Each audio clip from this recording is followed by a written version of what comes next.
अस्सलाम वालेकुम, मैं हूं हाशिर अली और आप देख रहे हैं मेरा यूट्यूब चैनल। आज अपने व्यूअर्स की खिदमत में फिर हाजिर हुआ हूं। इन पेज के 5वें सबक के बारे में बात करेंगे, मगर आज टेक्स्ट एडिटिंग बार नहीं बल्कि लाइन एडिटिंग बार की बात होगी। तो वीडियो शुरू करने से पहले गुजारिश है कि वीडियो को शुरू से आखिर तक देखें ताकि कोई भी ज़रूरी बात आपसे मिस ना हो सके। और जिन हजरात ने मेरा चैनल सब्सक्राइब नहीं किया वो प्लीज़ मेरे चैनल सब्सक्राइब कर दें। तो चलते हैं वीडियो की तरफ। तो दोस्तों, आज हम लाइन एडिटिंग रिबन बार के बारे में बात करेंगे, जो कि एरो टूल लेने के बाद यहाँ जो खाली जगह दिखा रहा है यहाँ पर शो करेगा।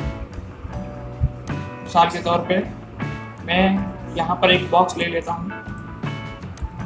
अब आप देखें, जब जैसे ही मैं एरो टूल लेता हूँ और बॉक्स को सिलेक्ट करता हूँ तो यहाँ पर रिबन बार शो होता है। ये रिबन बार इससे पिछली वाली क्लास में जो हमने पढ़ा था वो टेक्स्ट एडिटिंग रिबन बार था। टेक्स्ट एडिटिंग रिबन बार हैंड टूल लेने पर आता है, वो कुछ इस तरह दिखता है। लेकिन एरो टूल लेने पर लाइन एडिटिंग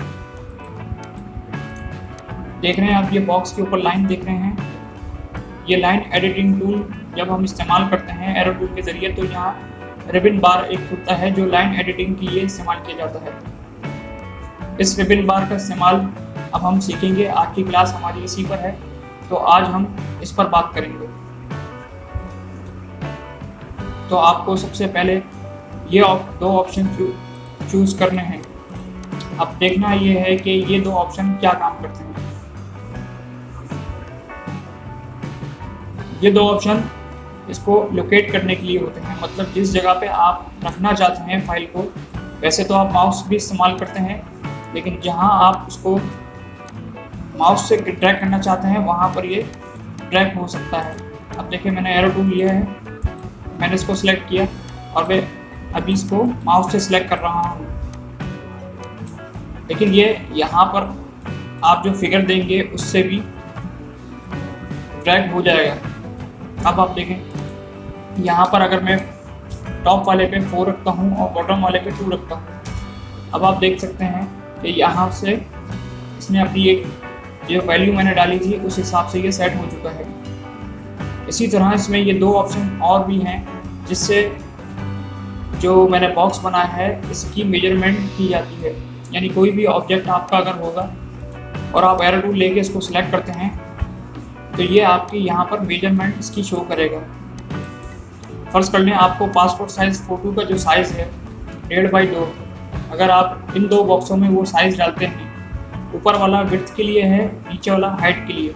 अगर आप इसकी हाइट 2 रखते हैं और विड्थ इसकी रखते हैं आप 1.5, तो ये आप देख सकते हैं ये उसी शेप में जूम करने पर दिखा रहा हूँ मैं आपको। जूम करने के बाद ये पूरा 1.5/2 बल्कि 2 पॉइंट ये 1.5/2 का एक साइज़ बन चुका है जो कि पासपोर्ट साइज़ होता है। आपको मेजरमेंट का पता चल गया। अब अगला है इसमें आपका लाइन में कलर फिल करने का वाला टूल। मतलब आप यहाँ देख सकते हैं इन सारे कलरों की शेप में आउटलाइनिंग दी हुई है। इसका मतलब यही है कि इसमें आउटलाइनिंग के लिए कलर फिल करने का ऑप्शन है। अब आउटलाइनिंग जब तक आपकी इनेबल नहीं होती इसमें आउटलाइनिंग में कलर नहीं फिल हो सकता। अब हम बॉक्स को बड़ा करते हैं, इसमें मैं आपको करके बताऊँगा। आप आउटलाइनिंग का कलर जो भी रखना चाहते हैं, लेकिन उससे पहले आपको इसको इनेबल करना पड़ेगा। इनेबल करने के लिए आप यहाँ जो नन लिखा हुआ है आप इस पर क्लिक करेंगे तो ये अब वाज़ेह हो जाएगी।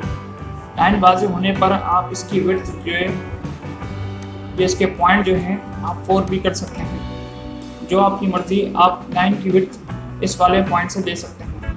आपको जिस तरह का भी बॉक्स बनाना हो आप यहाँ पर अगर उसकी वैल्यू पुट करेंगे लाइन की तो यहाँ पर वो लाइन विड्थ उसकी मोटी होगी। आपने इसमें 4 पॉइंट रखा, इसके बाद आपने इसको यहाँ से कोई भी कलर के अंदर फिल आउट कर दिया इसकी आउटलाइनिंग को। मैंने इसको रेड कर दिया। रेड करने के बाद इसकी जो आउटलाइनिंग स्टाइल है वही जिसमें नन हुआ हुआ था पहले, यहाँ नन हुआ हुआ था।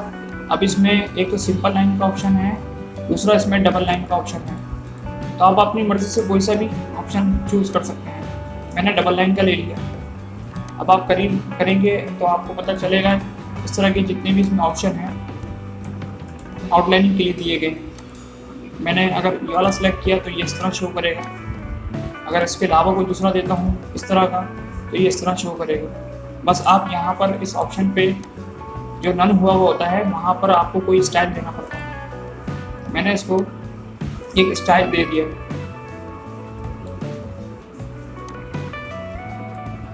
अब आप जो है इसके अंदर कोई कलर भी फिल करना चाहते हैं, इस बॉक्स के अंदर आप कुछ लिखना भी चाहते हैं और कुछ कलर भी फिल करना चाहते हैं, तो कलर फिल बॉक्स के अंदर कलर फिल करने के लिए ये जो नन हुआ है यहाँ पर इसमें कलर पुट करने होते हैं। इसके कलर इतने खास नहीं होते, लेकिन आप यहाँ से भी अगर डालना चाहें तो डाल सकते हैं।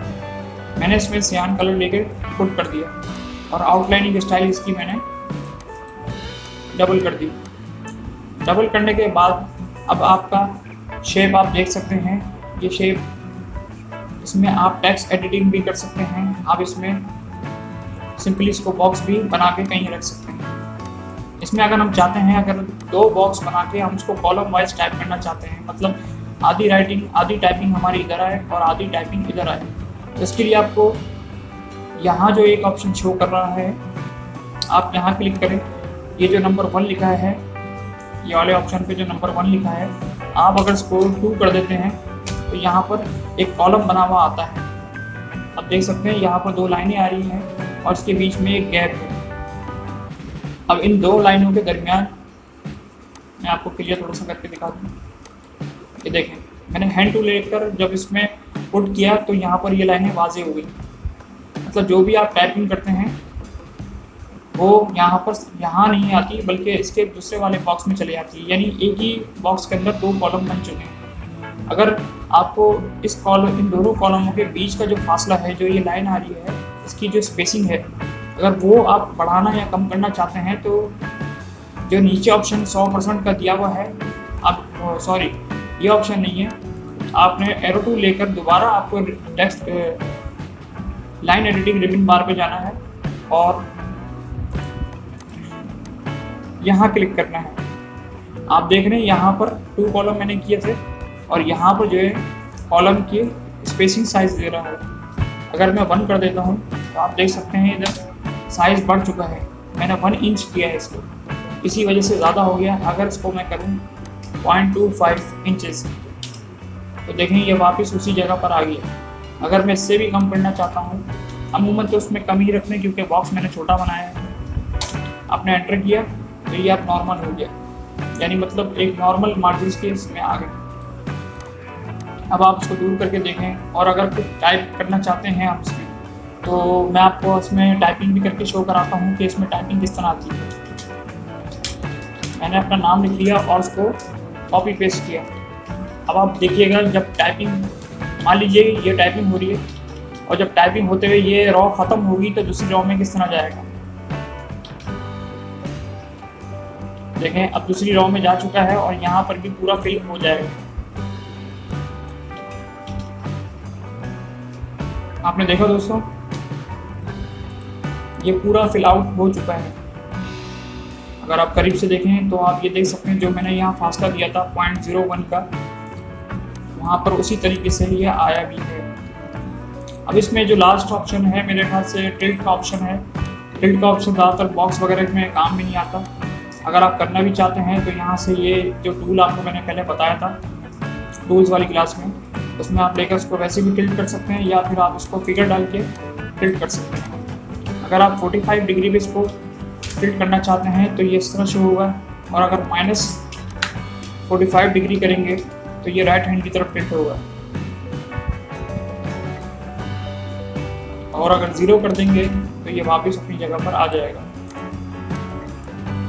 तो दोस्तों आज हमने सीखा लाइन एडिटिंग टूल के बारे में, जो कि एरो टूल लेने के बाद ही जाहिर होता है। अगर आप कोई ऑब्जेक्ट या कोई टेक्स्ट बॉक्स सिलेक्ट करते हैं एरो टूल लेकर, तो उसके बाद ही आपका लाइन एडिटिंग रिबन बार जो है वो शो होता है।